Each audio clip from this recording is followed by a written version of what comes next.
সিদ্ধার্থকে একটা ফোন করি।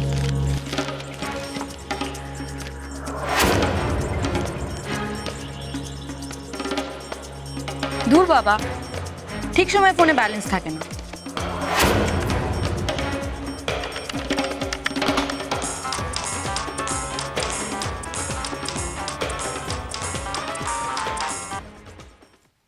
হ্যালো সিদ্ধার্থ, আমি কেকা বলছি গো।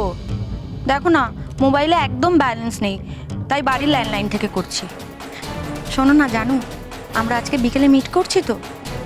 এই, তুমি আবার ওই সোমার সঙ্গে নেই তো? প্লিজ হ্যাঁ, এবার ওই নকল গার্লফ্রেন্ডকে ছেড়ে একটু আসল গার্লফ্রেন্ডকে টাইম দাও।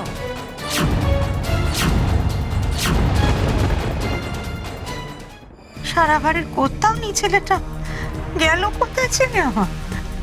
মা, দেবল নিশ্চয়ই আশেপাশে কোথাও গেছে। ও ঠিক সময় মতো বাড়ি ফিরে আসবে। আর যদি না আসে, আমি গিয়ে আশ্রমে খোঁজ করব। আপনি ভাববেন না।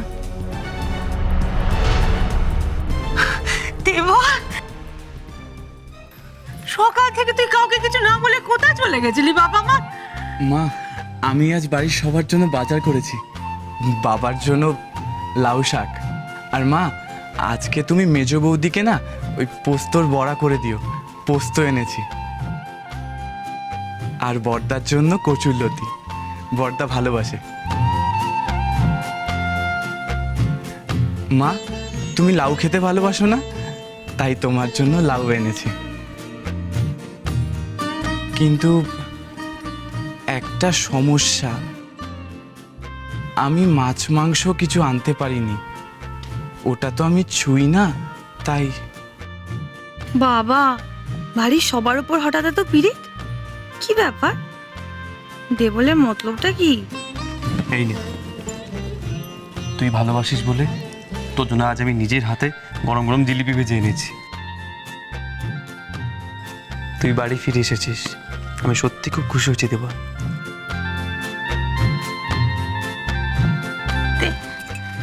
বড় বৌমা, বড় বৌমা, সব হেঁচড়ে রেখে দিয়েছ তো।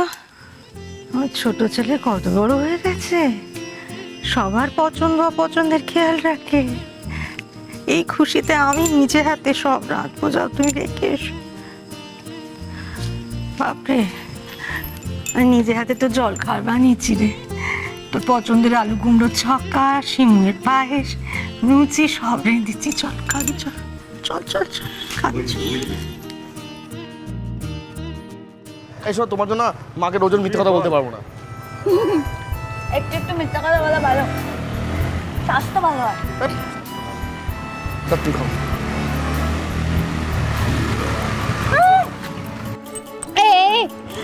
শোনো, আমার না খুব ইচ্ছে ছিল জানো তো, মানে স্বপ্ন ছিল যে আমার ওরকম একটা বয়ফ্রেন্ড হবে, তার ওর একটা বাইক হবে, আর সে আমাকে না তার পেছনে বসে সারা কলকাতা ঘোরাবে।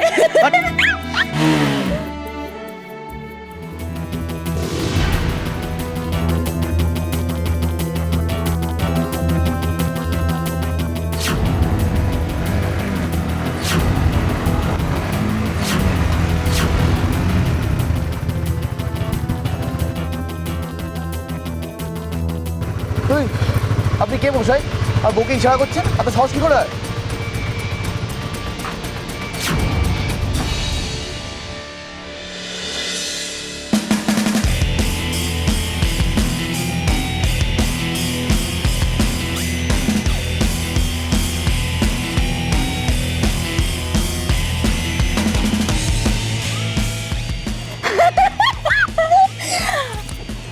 আপনি তো ওই, আরে রাজচক্রবর্তী,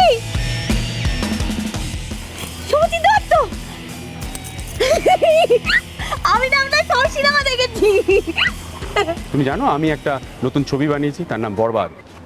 হ্যাঁ, ওই ছবি তোমরা সবাই মিলে দেখবে, কিন্তু দেখবে তো? হ্যাঁ আসবো। আপনার ওই সিনেমা ওই বরবাদের গল্প বলুন না। গল্প? দাঁড়াও, আমার সঙ্গে আরো দুজন আছে, তাদেরকে ডেকে নি। হ্যাঁ, এ বাচ্চা বাটে, এ হচ্ছে বনি, এ হচ্ছে রিদিকা, আমার বরবাদ ছবি হিরো অ্যান্ড হিরোইন। হাই এই বাস নায়ক নায়িকা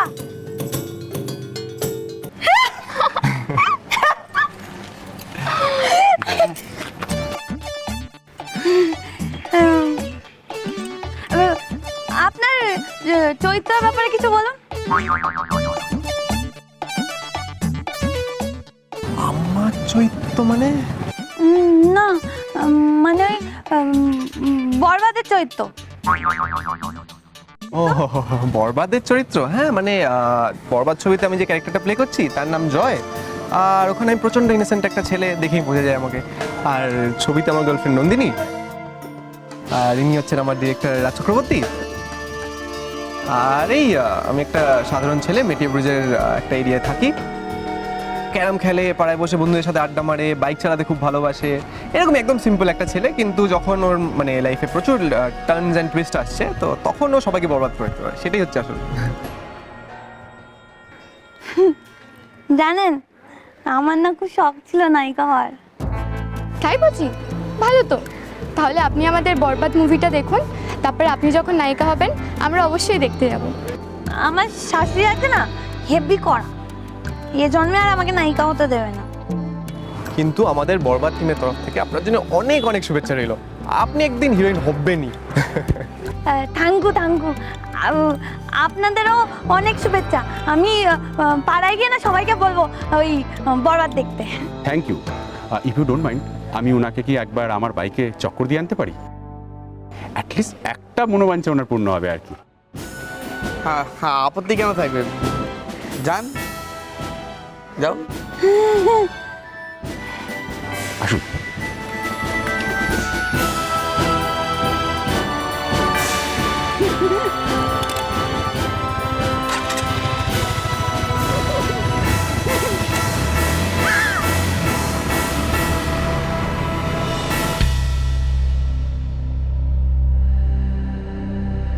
এই তো ডিম পাউরুটি খেয়ে এলাম, এখনই আবার এসব খেতে হবে।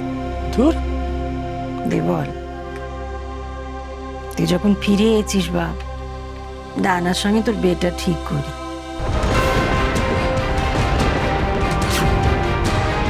বেচারা এই বাড়িতে মেয়েটাকে কদিন রাখি বল দেখি।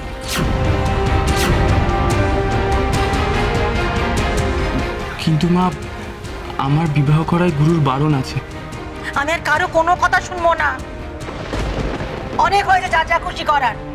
এবারে ভবানী যা বলবে তাই হবে। অর্গমা, দেবালকে জল দাও।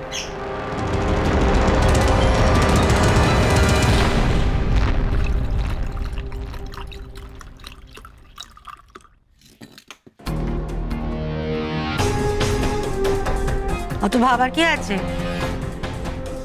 কাজ কর না, আমাকে তোর গুরুদেবের ওখানে নিয়ে চল।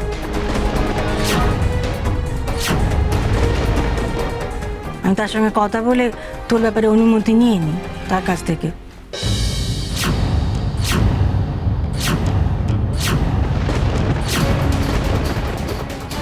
সেরকম হলে আমি নির্জলে উপোস দেবো, তার পায়ে পড়ে থাকবো, যতক্ষণ না তিনি তোর বিয়ের জন্য সম্মতি দিচ্ছেন জল স্পর্শ করবো না।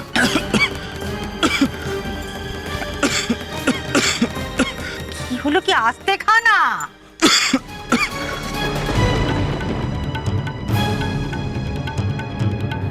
এবার কি করবে তুমি দেবল? মাকে কি করে শিব ভক্তর কাছে নিয়ে যাবে?